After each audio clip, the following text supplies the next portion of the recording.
Boss.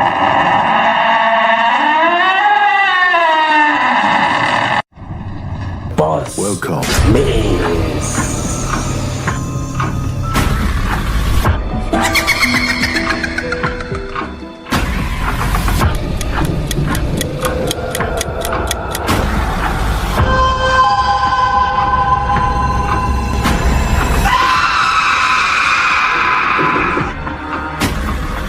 Wajahnya menyeramkan.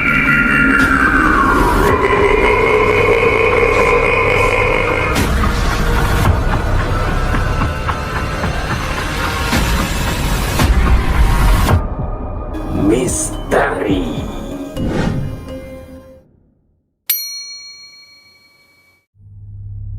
Assalamualaikum warahmatullahi wabarakatuh. Ketemu lagi bareng Fanda di Posmis, podcast Sebayu Misteri.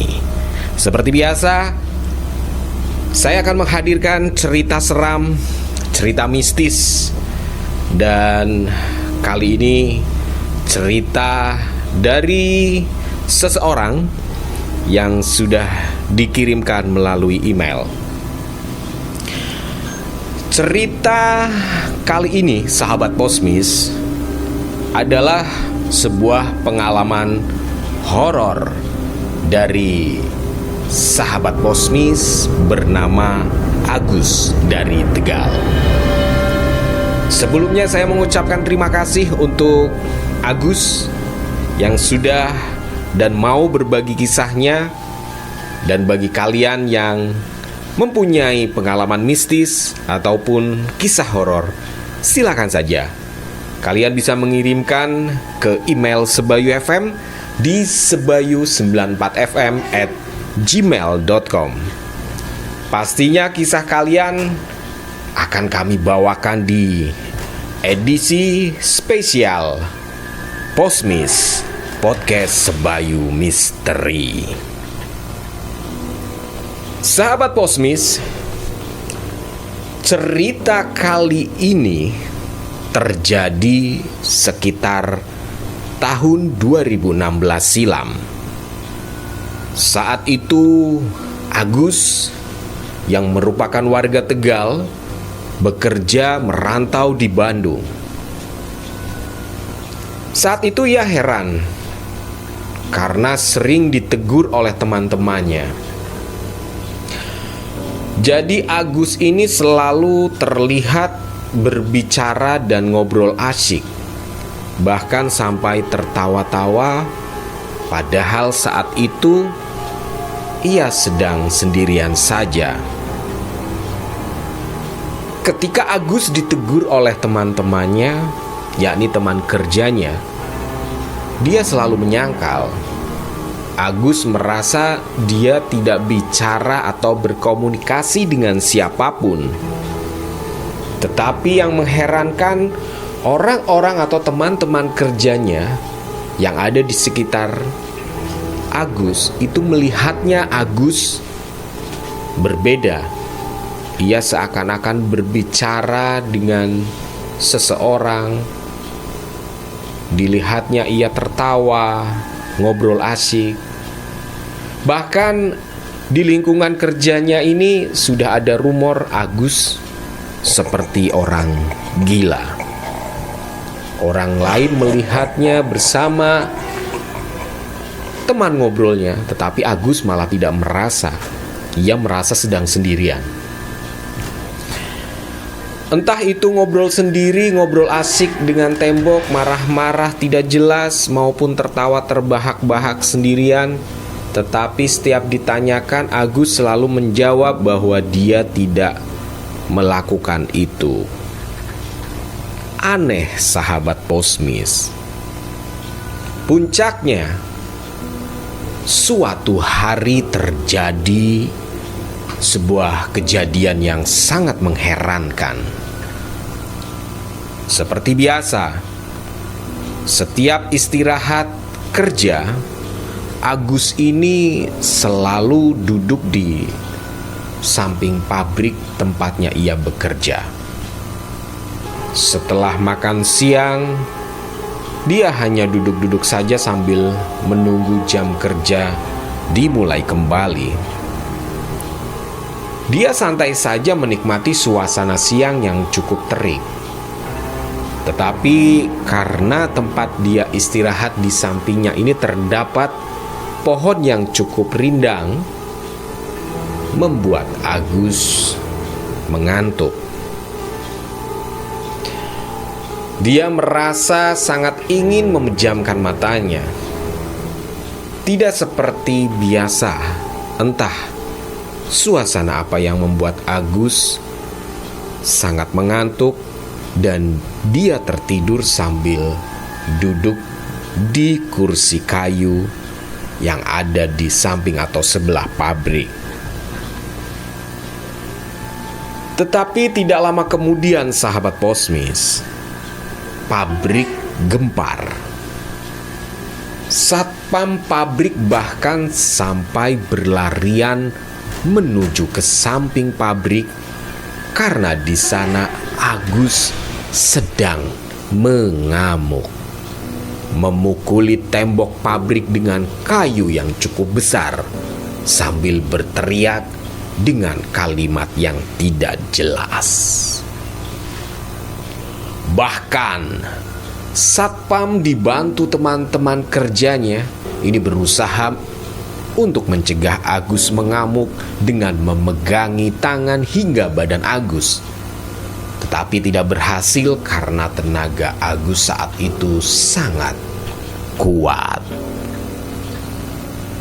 Setelah sekitar 15 menit berjibaku dengan Agus yang seperti kesurupan, tidak disangka Agus tiba-tiba berhenti mengamuk dan berjalan ke sebuah kursi yang awalnya ia duduki.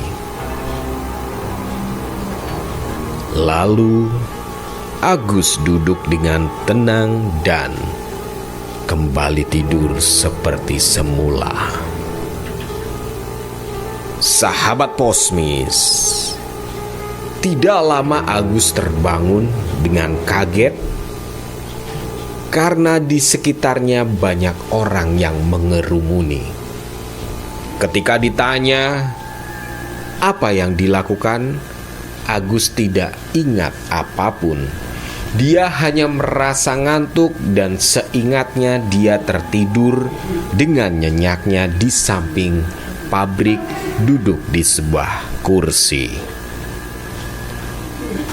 Setelah kejadian siang itu, pihak pabrik memutuskan untuk memulangkan Agus sementara untuk berobat sampai benar-benar sembuh karena dikhawatirkan akan mengganggu suasana kerja. Agus pun memutuskan pulang ke kampungnya di daerah Tegal bagian timur. Setelah keluarganya mendengar cerita langsung dari Agus, akhirnya dia dibawa ke seorang pemuka agama atau ustadz yang cukup terkenal di daerahnya. Dengan diantar keluarganya, Agus ini menemui Pak Ustadz, sebut saja Ustadz Kamal. Selama perjalanan, keluarga Agus juga mendengar Agus bercakap-cakap dengan suara kurang jelas dengan menoleh ke kiri, padahal di sana tidak ada siapapun. Percakapan yang sangat asik kelihatannya tiba-tiba berubah dengan teriakan Agus yang seperti orang marah. Dia meracau tidak karuan meski posisinya tetap duduk dengan tenang.